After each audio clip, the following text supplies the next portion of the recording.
How's it going, everybody? I feel like I've been a little behind with this undocumented changes video. We got unexpected changes with the Prince of Persia event around 3 weeks ago. I went through those, and after a while a lot of stuff has already been discovered, so I waited it out a bit. I did mention a few of them in videos already as they were relevant to that specific topic, but I'll repeat them here, just so we have as complete a list as possible. It's unlikely that we discovered all of them, but still, can't hurt. Let's start off with Jang Geun. The window between running heavy and light got increased by 100 ms. It is now 200 milliseconds. When the character got released, people thought that the light was faster after the running heavy, but when looking into it back in the day, it was just the fact that you could chain into it faster. It is still 100 ms faster than a normal heavy into light, but the illusion of the light being faster should be lessened with this. This change has no effect on Jang Geun's out of lock punish. If you land the running heavy on someone who's not locked on, the follow-up unblockable light is still guaranteed.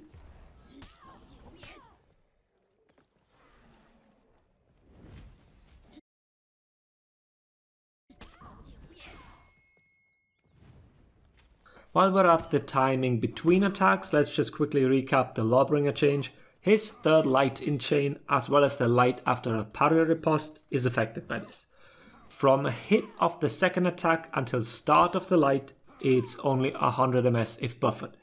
I covered this and its implications in a separate video. It did change his out of stamina punishes, so feel free to catch up if you haven't seen the video already.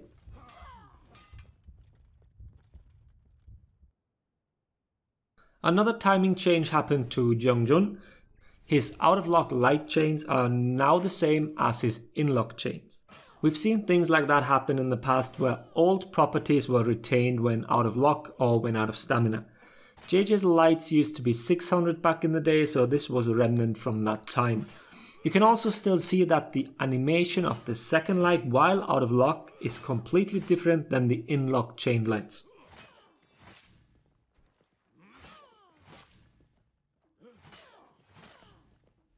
Next thing I already briefly mentioned in another video as well. On Phantom Parries, certain characters could still use their riposte moves. This has been standardized now and is no longer a thing. We also tried zone option select parries, which forced certain characters to do their riposte moves, and even that doesn't work anymore.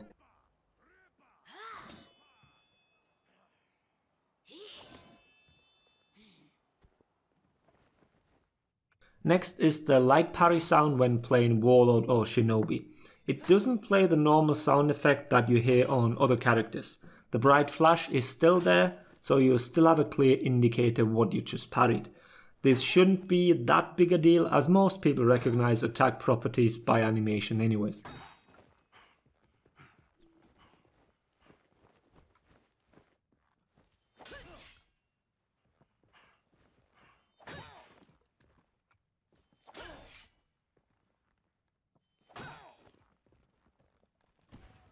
Next thing I'm not 100% sure, Berserker's back zone could always be unlocked to perform it forwards. This seems to have been fixed and now reintroduced again. Ubisoft has fiddled with inputs and made this significantly harder in the past, so I'm not sure whether I'm just out of practice, but it seemed to be harder to do than what I was used to. The move itself is still completely useless and there is basically no practical application for this anymore. So it's even harder to tell whether something's changed as no one uses it anymore in that specific fashion.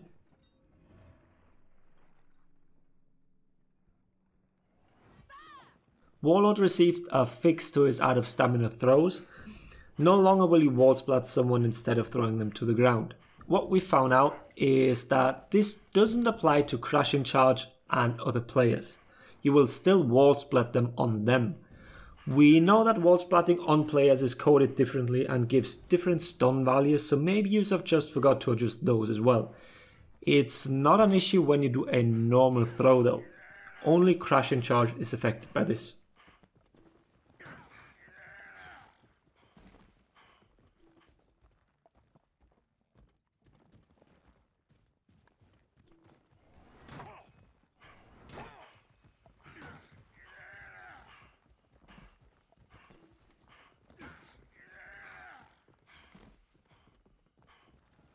Another undocumented change was to Warden. Previously you couldn't run and attack minions. Warden would simply stop sprinting and do a normal side heavy. That has been fixed and you can now perform the sprint attack.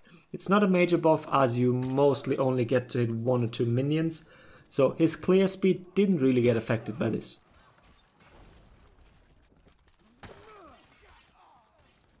But minions and sprint attacks have a special kind of relationship, as in most of them don't work properly. Shaman is one example here, as well as Orochi.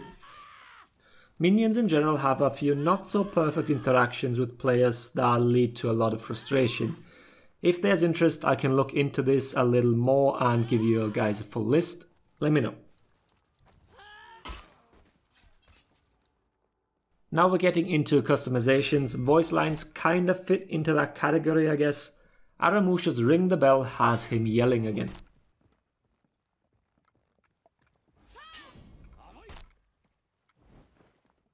Other fixes are, for example, to Shaolin's Wyverndale weapon set.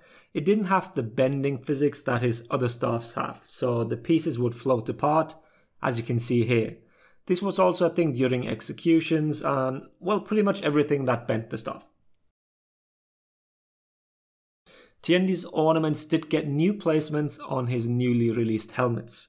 This seems off and probably unintentional, so expect a fix to this. You can compare it to the old helmets to see the proper placement. It's way too floaty now. And one final customization thing, you can now see all available ones on all characters. It used to be only on assassins. This was especially confusing for color swatches. I linked to a video where you can check how it was previously. And the last thing is a little bit of a weird one, as it doesn't really make sense to include it already. So here, this was found on stream while we were checking out the testing ground changes a while back. If Jang Geun chokes you after parrying the attack that puts you out of stamina, and he spams the GB button, he soft feints the choke into a guard break. It's completely useless, but whatever. So we tried it again, and turns out it's actually not a thing on the current live version. What does this mean then? Has this been a thing in the past and now been fixed? Or was it something introduced with the testing rounds? Will this be something that might get introduced again in the future? Nevertheless, it was undocumented back then, so who knows. Maybe we'll see it again, or maybe they now know that this needed to be fixed. We'll keep an eye on this. But yeah, that's it with this round's undocumented changes. If you find something else, feel free to share it in my Discord, there's a separate channel for it. Having said that, I hope the video was helpful. Thanks for watching. Laters everybody.